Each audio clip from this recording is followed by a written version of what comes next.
यांत्रिक ऊर्जा की एसआई इकाई क्या होती है? जूल। जेट इंजन किस सिद्धांत पर कार्य करता है? रैखिक संवेग संरक्षण पर। पौधों में खाद्य पदार्थों का स्थानांतरण मुख्य रूप से किसके द्वारा होता है? फ्लोएम कोशिकाओं के द्वारा। यदि आप किसी कंपटीशन की तैयारी कर रहे हैं तो इस चैनल को अनिवार्य रूप से सब्सक्राइब करें, अन्यथा ये रील ढूंढते रह जाएंगे। कोशिका झिल्ली मुख्य रूप से किनसे बनी होती है? लिपिड और प्रोटीन से। मनुष्य में ऐच्छिक गतियों का नियंत्रण किसके द्वारा होता है? सेरिब्रम। हैलोजन में सबसे अधिक अभिक्रियाशील तत्व कौन सा है? फ्लोरीन। नैनो द्रव्यों का सर्वाधिक महत्वपूर्ण गुण क्या होता है? घर्षण। पदार्थों के वेग और संवेग के अनुपात से कौन सी भौतिक राशि प्राप्त की जाती है? द्रव्यमान। दांत का शिखर किसका बना होता है?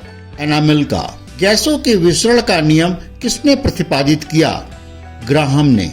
प्लाज्मा में जल का कितना प्रतिशत होता है? 90%। रॉकेट को चलाने में प्रयुक्त ईंधन क्या कहलाता है?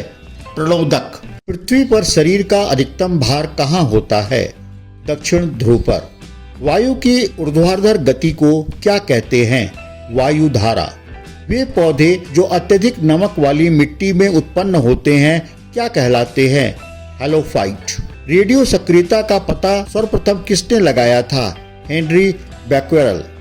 चमड़ा उद्योग में पौधों से प्राप्त होने वाली किस चीज का प्रयोग किया जाता है? टैनिन। परमाणु के नाभिक में उपस्थित प्रोटॉनों की संख्या को क्या कहा जाता है? परमाणु क्रमांक। किसी पिंड के संवेग परिवर्तन की दर किसके बराबर होती है? परिणामी बल।